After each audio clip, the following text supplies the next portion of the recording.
ओम नमः शिवाय। ओम नमः शिवाय। ओम नमः शिवाय। प्रिय श्रद्धालु भाइयों और बहनों, आज हम सभी अत्यंत पुण्यदायी शुक्र प्रदोष व्रत की पावन कथा श्रवण करने जा रहे हैं। शास्त्रों में कहा गया है कि प्रदोष काल में भगवान शिव का स्मरण, पूजन और कथा श्रवण करने से जन्म जन्मांतर के पाप नष्ट हो जाते हैं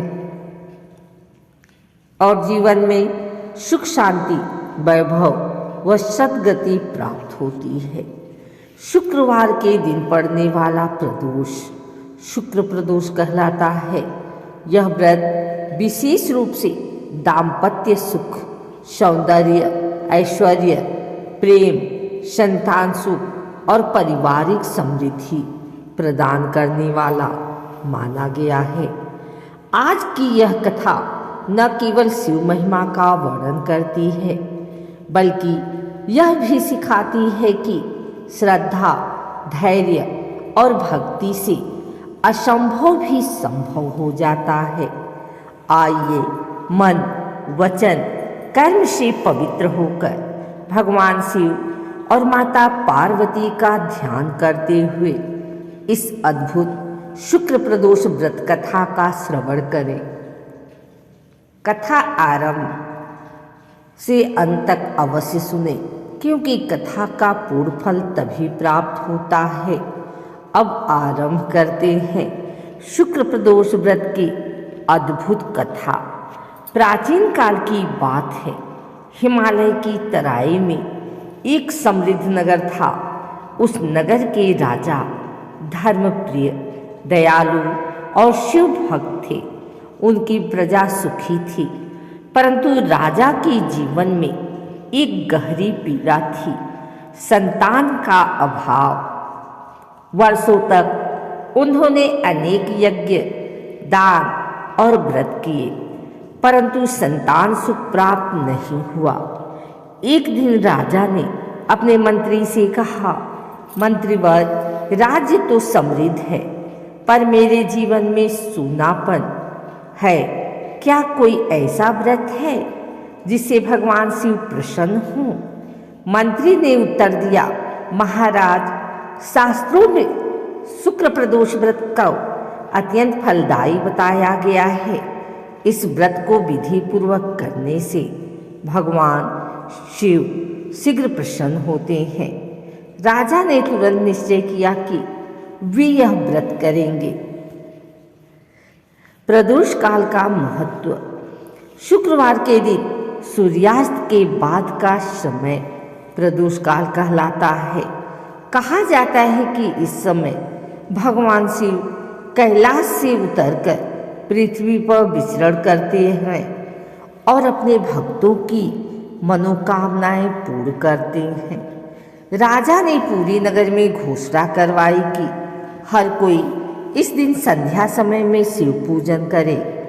राजा और रानी ने प्रातः स्नान कर व्रत का संकल्प लिया, पूरे दिन उपवास रखा और संध्या के समय शिवलिंग का अभिषेक किया। दूध, दही, घी, शहद और गंगा जल से राजा ने ओम नमः शिवाय मंत्र का 108 बार जप किया। उसी नगर में एक निधन ब्राह्मण दंपत्ति भी रहते थे। उनके जीवन में दरिद्रता थी, परंतु भक्ति अपार थी। उन्होंने भी उसी दिन शुक्र प्रदोष व्रत किया। संध्या के समय ब्राह्मण शिव मंदिर पहुंचा। उसके पास चढ़ाने को कुछ भी नहीं था। वह मन ही मन रोने लगा और बोला, हे महादेव, मेरे पास कुछ नहीं है, बस मेरी भक्ति स्वीकार कर लो। उसी क्षण मंदिर की घंटियां स्वयं बज उठी। शिवलिंग से दिव्य प्रकाश निकला। भगवान शिव प्रसन्न हुए। भगवान शिव का वरदान। रात्रि में राजा, रानी और ब्राह्मण तीनों ने स्वप्न में भगवान शिव के दर्शन किए। भगवान शिव बोले, हे भक्तों, तुम्हारे शुक्र प्रदोष व्रत से मैं अति प्रसन्न हूँ। राजन, तुम्हें एक तेजस्वी पुत्र प्राप्त होगा। ब्राह्मण, तुम्हारी दरिद्रता समाप्त होगी और जीवन सुखमय होगा। सुबह होते ही राजा के महल में आनंद की लहर उठ गई। कुछ समय बाद रानी गर्भवती हुई। ब्राह्मण के घर अचानक धन धान्य आने लगा। लोग उसके ज्ञान और भक्ति का सम्मान करने लगे। राजा ने यह एक सुंदर तेजस्वी पुत्र का जन्मा हुआ पूरे नगर में उत्सव मनाया गया।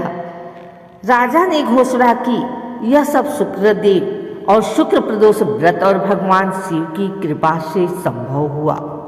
माता पार्वती की कृपा। कहा जाता है कि शुक्रवार माता पार्वती को प्रिय दिन है। जब प्रदोष शुक्रवार को पड़ता है तब माता पार्वती स्वयं शिव जी से भक्तों के लिए वरदान मांगती हैं। माता पार्वती कहती है, हे नाथ, जो स्त्री पुरुष इस दिन श्रद्धा से आपका पूजन करते हैं उनके जीवन से दुख दूर कीजिए। इसी कारण यह व्रत वैवाहिक जीवन के मधुर बनाता है। व्रत का फल। शास्त्रों में वर्णन है कि शुक्र प्रदोष व्रत करने से विवाह में आ रही बाधा दूर होती है, पति पत्नी के बीच प्रेम बढ़ता है, संतान सुख प्राप्त होता है, धन वैभव और सौंदर्य में वृद्धि होती है, मानसिक शांति मिलती है। जो व्यक्ति इस दिन कथा श्रवण करता है उसे 1000 गाय दान के समान पुण्य प्राप्त होता है।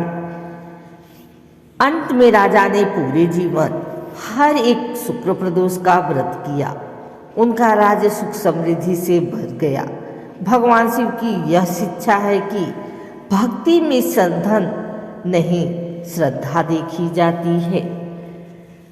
अब हम शिव और माता पार्वती से प्रार्थना करते हैं, हे भोलेनाथ, जैसे आपने इस कथा में भक्तों की मनोकामनाएं पूर्ण की, वैसे ही हम सभी पर अपनी कृपा बनाए रखें। हमारे जीवन से दुख, रोग, कष्ट और दरिद्रता दूर करें। ओम नमः शिवाय, ओम नमः शिवाय, ओम नमः शिवाय।